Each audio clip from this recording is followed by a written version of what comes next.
Arsenic, plomb, titane, mercure, comment des rejets radioactifs et polluants en pleine nature peuvent-ils être autorisés par l'État depuis plus de 50 ans dans ce qui est devenu le parc national des Calanques? Péchinet, devenu Altéo, maintient-il ce statu quo par chantage à l'emploi? Que dire de la mobilisation citoyenne? Est-elle trop timide pour faire plier l'État? On en parle avec mes invités. Olivier Dubuquois, bonjour. Bonjour. Vous êtes géographe et documentariste. Vous avez co-réalisé ce documentaire que l'on a découvert. Vous êtes à l'origine du mouvement Nation Océan, dont le but est de protéger l'océan et le climat en favorisant les énergies renouvelables. Vous gérez par ailleurs une pétition, je crois, sur change.org qui a recueilli 350 000 signatures sur cette question de Bourrouge. C'est bien ça? À quelques signatures près. Exactement, c'est ça, 347 000. Exactement. 347 000. En face de vous, Corinne Lepage. Bonjour, vous êtes avocate ancienne, ministre de l'Environnement, ancienne députée européenne. Vous êtes présidente de CAP 21, le Rassemblement citoyen. Et on vous a découvert dans ce documentaire, vous avez suivi ce dossier en 96, à l'époque où ces 30 ans d'autorisation tombaient, où l'État a donné encore 20 ans d'exploitation possible à Péchinet, devenu donc Altéo. Vous nous raconterez. À côté de vous, Bruno Sido, bonjour. Bonjour. Vous êtes sénateur Les Républicains de la Haute-Marne et vous êtes premier vice-président de l'OPEXT, l'Office parlementaire d'évaluation des choix scientifiques et technologiques. Alors, avant de débuter ce débat, afin d'être totalement transparent, nous avons contacté bien entendu Altéo, l'usine de Gardanne, pour participer à cet échange. Ces représentants n'ont pas souhaité répondre à notre invitation. Alors, Bruno Sido, peut-être. 50 ans de pollution aux métaux lourds, comme on l'a vu dans le documentaire. La bauxite, dans la fosse de Cassidène, à 7 km de Cassis. La bauxaline radioactive rejetée directement sur les collines de Manche-Gary. Comment l'État peut-il encore aujourd'hui laisser faire cela? Alors, déjà, ce n'est pas admissible. Bon, c'est clair. Mais maintenant, il faut en sortir le plus rapidement possible. Madame Lepage le dira mieux que moi. 20 ans avaient été donnés qui n'ont pas été utilisés. Bien. Ceci étant dit, maintenant, les choses ont été regardées de très près et tant l'État que le conseil d'administration du parc national des Calanques, etc., ont été d'accord sur un plan très, très serré, très strict. Et donc, ça a été signé, un arrêté a donné 5 ans, jusqu'en 2021, je crois, pour arrêter. Alors, ils ont déjà arrêté d'envoyer de la bauxite, donc c'est plus rouge. Bon, je peux constater, d'après ce qu'on me dit, c'est que l'entreprise Altéo respecte cette pente, diminue finalement la teneur des rejets qui sont dans l'eau, et apparemment la pente amène à 0 en 2021. Donc je crois que c'est la façon de faire, si vous voulez. On n'a pas arrêté les charbonnages parce qu'on savait qu'il y avait la silicose du jour au lendemain. On ne va pas arrêter les diesels du jour au lendemain. On ne va pas arrêter le nucléaire du jour au lendemain. Il faut accompagner l'industrie pour pouvoir sortir par le haut. Sans parler de chantage. J'aime pas ce mot, chantage à l'emploi. Il y a quand même 400 familles qui sont là aujourd'hui, qui en vivent. Et donc, il faut les respecter, bien entendu. Et je pense qu'un plan sur 5 ans, mais respecté, c'est une bonne chose. Corinne Lepage, vous êtes d'accord? Un plan sur 5 ans, c'est déjà une bonne chose? Écoutez, moi, ce que je peux raconter, c'est l'expérience qui a été la mienne. C'est que lorsque j'ai été confrontée au problème, d'abord, j'ai suspendu le fonctionnement pour essayer d'avoir une solution. Bon, moi, j'aurais donné moins de 20 ans. L'arbitrage... En 96, à l'époque où vous étiez ministre de l'Environnement. Voilà, l'arbitrage a été celui-là et donc je le respecte. Mais j'avais quand même prévu un échéancier année par année, ce que je trouve inacceptable. Et je dirais que l'État est au moins aussi coupable que l'entreprise. C'est qu'on est attendu 19 ans et demi pour se rendre compte qu'il y avait un souci. Vous voyez, il y avait un échéancier à respecter année par année pour arriver à 0. Si un échéancier, c'est précisément, comme il vient de le dire monsieur le sénateur Sido, pour que les gens puissent se préparer. Ce qui est inadmissible, c'est qu'il n'y ait eu aucune préparation. Alors même qu'il existe aujourd'hui des solutions techniques qui certes nécessitaient un investissement, mais permettraient d'arriver quasiment à rien du tout. Donc ça n'a pas été fait, et ça c'est tout à fait anormal. Le deuxième point, c'est qu'on parle des rejets dans l'eau, mais vous savez aussi, vous l'avez dit du reste dans votre présentation, moi qui suis très attentive aux questions sanitaires, je suis très préoccupée de ce qui se passe pour les populations qui sont au voisinage. Alors bien sûr, ils ne sont pas très nombreux, ce n'est pas une raison. Oui, à Manche-Gary, sur les collines de Manche-Gary, c'est pas une raison. La question sanitaire se pose. On voit que le nombre de cancers augmente. Alors là, il y a une responsabilité, je dirais, collective vis-à-vis de ces gens-là. Ou bien on estime que leur vie est en danger, à ce moment-là, il faut qu'ils puissent partir et qu'ils soient indemnisés pour cela, ou bien on considère qu'il n'y a pas de problème, mais ce n'est pas mon point de vue, ou bien on change les méthodes de stockage. Mais enfin, on ne peut pas rester dans cette situation de faire comme s'il n'y avait rien, avec des gens qui demandent, par exemple, il y a des sondages qui ont été faits, des mesures qui ont été faites de pollution de l'air. Ces gens demandent à avoir les résultats, on ne veut pas leur donner, enfin c'est inadmissible. C'est donc bien qu'il y a quelque chose à cacher. Ça, c'est pas tolérable sur le plan de la santé publique. C'est finalement, Olivier Dubuquois, c'est le nouveau problème, les bouts rouges, comme le dirait M. Sido. C'est un problème qu'on a presque réglé. Maintenant, c'est la boxaline et c'est les rejets en fait sur la colonne de Manche-Gary. Alors ça, c'est ce que voudrait bien l'industriel, qu'on n'utilise plus le terme de boue rouge. Malheureusement, les boues rouges sont toujours d'actualité, que ce soit dans les fonds marins, puisqu'elles sont remobilisées par ce liquide qui est rejeté, puisque ce qui est vraiment à craindre en termes de pollution, c'est à partir du moment où on a une remobilisation, c'est-à-dire qu'en fait, tout ce qui est métaux lourds se retrouve en suspension et peut donc se retrouver dans la chaîne trophique, c'est-à-dire dans le vivant et en bout de course dans nos assiettes. Moi, j'aimerais revenir juste sur 2-3 choses. Déjà, sur les chiffres, on vient de donner 6 ans à l'industriel, parce qu'il y a eu une pression citoyenne. Le parc avait donné 30 ans pour l'occupation du domaine public maritime par cette conduite qui permet cette pollution. 30 ans en 1966 ? Non, 30 ans en 2014. En 2014. Si nous n'avions pas fait pression, si nous n'avions pas mené des études indépendantes et si nous n'avions pas exigé... Le parc national, le conseil d'administration du parc national des Calanques était prêt à re-signer pour 30 ans. 30 ans. Ils ont signé pour 30 ans. Seulement, le CSPRT, la dernière institution qui a été consultée, a donné 6 ans.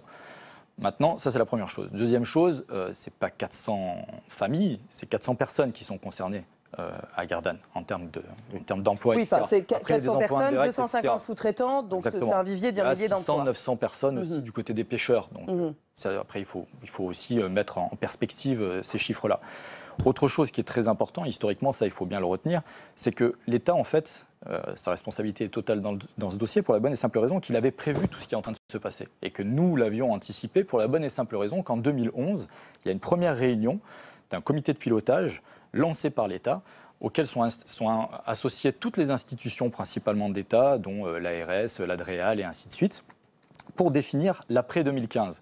À cette date-là, l'après 2015, il est bien stipulé, comme l'a dit Mme Lepage, c'est un arrêt total des rejets. Il n'y a pas de dissociation entre liquide, solide, etc. L'arrêté préfectoral. Donc là, le contrat n'a pas été rempli. Et donc en 2011, ce que fait l'État, alors qu'on a demandé des dizaines de fois de participer à ce comité de pilotage, selon les lois en vigueur, on aurait eu le droit, nous, société civile, d'y être associés. Ça nous a été systématiquement refusé pour la bonne et simple raison qu'ils ont anticipé justement ces rejets liquides. Pour la preuve, qui est vraiment...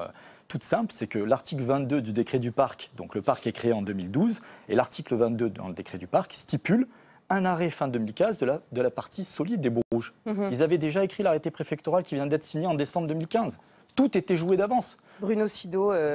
Non, mais écoutez, chacun connaît la nouvelle loi sur les parcs nationaux qui confie finalement la gestion de ces parcs nationaux aux élus. Si on ne fait pas confiance aux élus, on sort de la démocratie, on met un dictateur éclairé, etc. etc. Le conseil d'administration du parc national a pris sa décision le 8 septembre 2014, je crois, et donc il a pris ses responsabilités. Moi, je ne cherche pas à accuser qui que ce soit, l'État probablement savait, je suis entièrement d'accord, parce qu'il y a de tels spécialistes de très bonne qualité. Bon, mais en face... il y a des emplois, il y a l'activité industrielle, et par conséquent, il s'agit à la fois de maintenir les emplois industriels autant que possible, sans bien entendu, que l'environnement soit saccagé. C'est entendu. Je ne veux pas discuter là-dessus, c'est très clair. Et je serai toujours du côté de ceux qui veulent à la fois maintenir l'un et l'autre, c'est-à-dire non pas un équilibre instable et faux, mais il faut trouver des solutions aux problèmes. Mais à partir du moment où, et Corinne Lepage le dit bien, elle avait déjà, à l'époque où elle était ministre de l'Environnement, donné cette espèce de pente dont vous parliez tout à l'heure pour réduire les déchets. Alors là, l'État est complètement responsable. Vous avez en fait une usine qui ne remplit pas son On est bien d'accord. Non, mais là, il y a quand même... L'État ou alors des sanctions, parce qu'il y a quand même une dépollution aussi à mettre en œuvre. Je pense que Mme Lepage avait fait très bien son travail, je suis sûr, et il y a un échéancier. Il n'a pas été respecté, mais c'est dès la première année qu'on dit vous n'avez pas respecté la première année, etc. C'est comme ça qu'il faut travailler. Il faut être réaliste. Et là, en fait, il y a eu un manque de suivi, selon vous, et du coup, on ne peut pas non plus sanctionner. C'est une responsabilité collective. Et puis, alors, il y a derrière des petites questions financières dont on ne parle pas beaucoup, mais le point qui ne sont pas totalement négligeables, parce que si la pression financière, c'est-à-dire vous continuez à rejeter, vous payez, C'est le principe du pollueur-payeur. Vous payez pour les rejets que vous faites, avait été sérieusement appliqué, il aurait été probablement intéressant pour l'industriel d'investir. Et d'investir pour éviter précisément de rejeter. Or, cette pression-là, elle n'a pas été exercée. Il y a une espèce d'arrangement biscornu pour faire en sorte qu'on ne paye pas. Et donc, il n'y a pas eu de pression à l'investissement. Et ça, c'est très dommage. Parce que, je termine, pour aller dans le sens de ce que M. Sido disait, moi je fais partie de ceux qui pensent qu'il ne peut pas y avoir d'écologie sans économie et d'économie sans écologie. Sauf qu'il faut les deux. Et là, on est visiblement dans un système où l'industriel a imposé sa loi, et ça c'est quelque chose qui n'est pas normal. Olivier Dubuquois. Il ne s'agit pas de discuter, il s'agit en fait de faire la transparence sur ce dossier. Il y a une opacité à un niveau tel que, pour la bonne et simple raison déjà que l'industriel ne veut pas nous donner les chiffres, ne veut pas nous donner toutes les informations qui sont à sa disposition, à part ceux qui ont été, on va dire, très orientés par un comité scientifique de suivi. Nous avons les preuves formelles, les dossiers de l'industriel, des antérieurs, c'est-à-dire de Péchinet et de Rio Tinto Alcan, qui prouvent tous les faits que l'on annonce. On a demandé une confrontation aussi bien avec les salariés qu'avec cette direction. Pourquoi ne sont-ils pas ici sur ce plateau ou sur ceux qui ont eu lieu précédemment? Parce qu'ils ont peur justement qu'on montre qu'en vérité, il y a beaucoup plus de tonnes dans les fonds marins, que les chiffres qu'ils ont sont très orientés, que les protocoles scientifiques des différentes instances qu'ils ont, eux, missionnés sont très discutables. Pour rebondir sur ce que dit Mme Lepage, qui est centrale, en 2006, donc, il y a une loi sur l'eau que vous connaissez bien, qui est votée. En 2012, il y a une loi finance rectificative, donc en mars 2012, qui est votée. Il y a un lobbying extrême de l'actuel maire de Bouc-Bélier, qui était à l'époque député, qui était le député à la place de François-Michel Lambert, qui est actuellement le député de cette circonscription, qui a fait un lobbying fou pour avoir un zonage très spécifique. Et moi, ce que j'aimerais savoir, si vous étiez favorable à ça, un zonage très spécifique juste pour Altéo. C'est-à-dire que quand on pollue, qu'on rejette un déchet en mer, on doit payer une somme à l'agence de l'eau, je simplifie. Cette somme devait être environ de 13 millions d'euros. Elle est de 2,5 millions d'euros, entre 2 et 2,5. Ça a été divisé par plus de 6. Donc, cette classification et ce zonage très spécifique pour Altéo, il a été obtenu par le lobbying. Si Altéo avait payé, peut-être que cet argent aurait servi justement pas à moderniser son modèle économique et à installer des filtres-passes et à avoir une pollution maintenant à terre et en mer, mais peut-être plutôt pour recycler les eaux dans le procédé de production, parce que c'était ce qu'il fallait faire. Alors, moi j'aimerais qu'on avance sur la question de la pollution. On voit bien que la question de la pollution des fonds marins, en fait, ne semble pas toucher grand monde. Est-ce que, Corinne Lepage, il faut qu'une pollution se voie pour qu'on s'en empare? Je repense notamment à l'épisode de l'Erika en 1999. C'est là, en fait, que le principe du pollueur-payeur s'est un peu révélé. Il y avait eu des précédents. Ce qui est vrai avec l'Erika, c'est que c'est la première fois qu'on a une jurisprudence de la Cour de cassation, donc la plus haute juridiction française, qui reconnaît le préjudice écologique et l'impute au pollueur. Ça, c'est nouveau. Le principe pollueur-payeur, ça fait longtemps qu'on l'a dans nos textes. La loi Barnier l'a inscrit en 1993, donc c'est très vieux, puis c'est dans le droit communautaire. Enfin, c'est reconnu partout. Mais ce qui est vrai, c'est que nous sommes des êtres humains. Et par là même, nous voyons, nous sentons, nous respirons. Et une pollution qui ne se voit pas, ne se sent pas et ne se respire pas, elle est difficile à appréhender. Et on a un peu l'envie, si je puis dire, en tant qu'être humain, de la passer par pertes et profits, parce que précisément, apparemment, elle ne nous gêne pas. Or, on sait par exemple que la pollution des particules fines, c'est une catastrophe pour la santé publique, ou les métaux lourds. Sauf que, effectivement, on ne le voit pas et on ne le sent pas. Alors, Bruno Sido, pour nos spectateurs qui se baignent régulièrement peut-être dans les calanques de Marseille, Cassis et La Ciotat, est-ce qu'il y a un risque ? Écoutez, les images sont catastrophiques, mais effectivement, nous sommes dans une époque, c'est pas vous qui direz le contraire, de communication. Je suis contre toute omerta, contre toutes choses qui sont troubles, cachées, etc., etc. Ça, c'est la première chose. Parce que ça ne marche plus de toute façon aujourd'hui. Deuxièmement, effectivement, on a demandé à l'entreprise de payer, mais l'amende n'était pas dissuasive, par conséquent, on continue.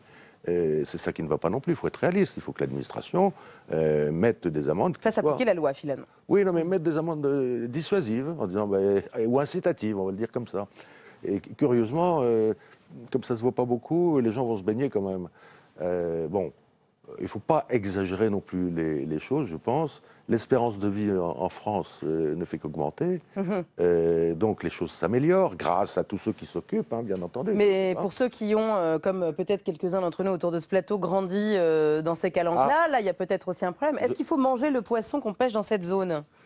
Écoutez, ça dépend de quel poisson. Il y en a qui, effectivement, concentrent. Ouais. Hein, ce sont les carnassiers. Et puis ceux qui mangent de l'herbe, ils ne concentrent pas.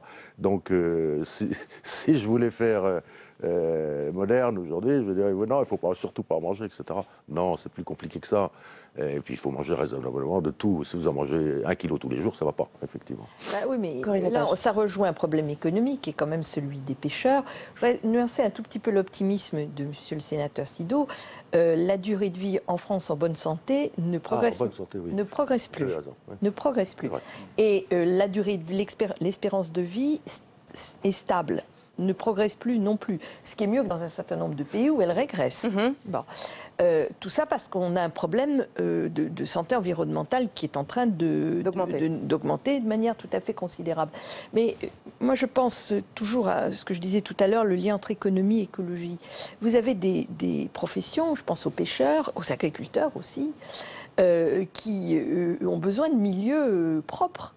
Parce que sinon, ils ne peuvent pas exercer leur activité. Et on pense aussi au tourisme, hein, puisque c'est. Puis il y a le tourisme. Donc, quand on fait des balances d'emploi qui sont nécessaires, hein, je ne le disconviens pas, on est dans une période de très fort chômage et la préoccupation de tout le monde, c'est que le plus possible, nos concitoyens aient du travail. Mais justement, il faut prendre en considération toutes les professions. Et moi, ce qui me frappe toujours, c'est que quand on a un industriel, on pense aux emplois générés par l'industriel, on pense aux emplois qui peuvent être supprimés du fait de cette activité industrielle. Et je pense qu'il faut y penser aussi. Là, ça a été comptabilisé ou pas, Olivier Dubuquois, le nombre d'emplois potentiellement détruits par cette pollution? Non, ça n'a pas été comptabilisé, si ce n'est pour les pêcheurs. Hein. On avait dit entre 600 et 900 personnes. Mais là où nous, on a vraiment une crainte et qui est visiblement avérée, puisqu'on a commencé à faire des analyses indépendantes sur leurs produits qui s'appellent la boxaline, et tout temps à penser qu'elle est toxique. Pour l'instant, les résultats qu'on a eus vont dans cette direction-là. C'est qu'en fait, leur piste, c'est une piste de valorisation, c'est-à-dire juste économiquement. Donc, vous l'avez compris. Faire de la boxaline quelque chose qu'on puisse valoriser. Mais le valoriser où et comment? Et quelle traçabilité? Un déchet, l'industriel est tenu de nous informer où est-ce qu'il est. Un produit, il n'y a rien. Il n'y a pas de cahier. Donc, on va se retrouver, par exemple, à Imeris qui veut racheter les 3 autres sites d'Alteo.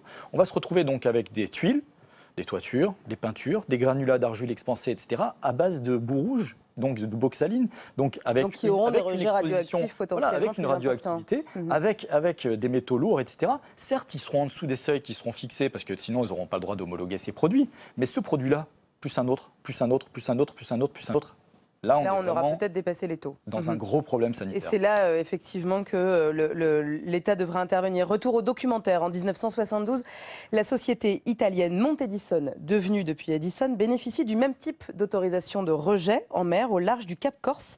Donc des résidus toxiques, hein, bien entendu. Le bateau qui transporte ces rejets est plastiqué par les nationalistes corses, soutien des opposants.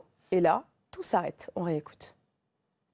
Personne ne disait rien, tout le monde savait les dégâts que ça allait occasionner dans ce détroit-là. Non, la violence a mis un terme. Et c'est sûr qu'après, cette violence-là, qui a mis un terme à cette pollution internationale, je dirais, elle en a appelé d'autres. Tous les élus étaient tout de suite derrière nous, pratiquement, pour essayer de trouver une solution. Et on leur a apporté, je leur ai apporté la solution juridique. Et au bout de plusieurs années, 76 jugements sur la compétence, le juge est compétent sur les déversements en haute mer, confirmé par la Cour de cassation en 78, et ensuite en 85, dommage écologique pour les marins pêcheurs. Une grande révolution. Dommage à l'image de marque des départements corses. C'est quand même une révolution qui a, si vous trouvez là la naissance du droit de l'environnement. Bruno Sido, je vais être volontairement provocatrice, mais est-ce qu'il faut en passer par un plasticage d'une usine, d'un bateau, pour que le droit avance enfin, ou tout du moins que les choses s'arrêtent, que l'écologie avance? Et je vais vous répondre très sincèrement, non. Non, parce que la violence n'amène à rien. C'est dommage que de temps en temps, on soit obligé de le faire, effectivement, pour déclencher. Ah ben là, c'est efficace. Ça a été Ça a le mérite efficace, d'être efficace. semble-t-il, ça a été efficace.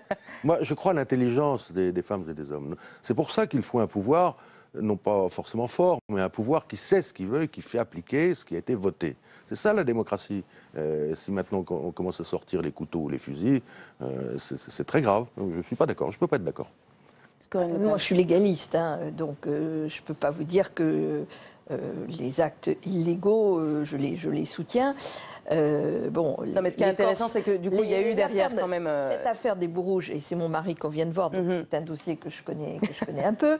Elle a été extrêmement importante, mais derrière ce plasticage, ensuite, il y a eu toute une action. Puis ça. Toutes les villes et de Corse et de métropole, puisque Marseille, Nice, en fait toute la côte s'y est mise, ont poursuivi la montée d'Issonne devant les juridictions italiennes. Ils ont fait inculper le patron de la montée d'Issonne. Le Parlement italien fait voter une loi en catastrophe pour qu'il soit exempt de toute responsabilité pénale. Enfin, le résultat des courses, c'est quand même que ça finit par s'arrêter. Et est-ce qu'on l'a fait, ça, pour Alteo? Nous, juridiquement, on est en train de le faire. Pourquoi est-ce qu'on a attendu aussi longtemps? En fait, on a eu, à partir de 2011, deux formidables soutiens, Michel Rivasi et José Bové.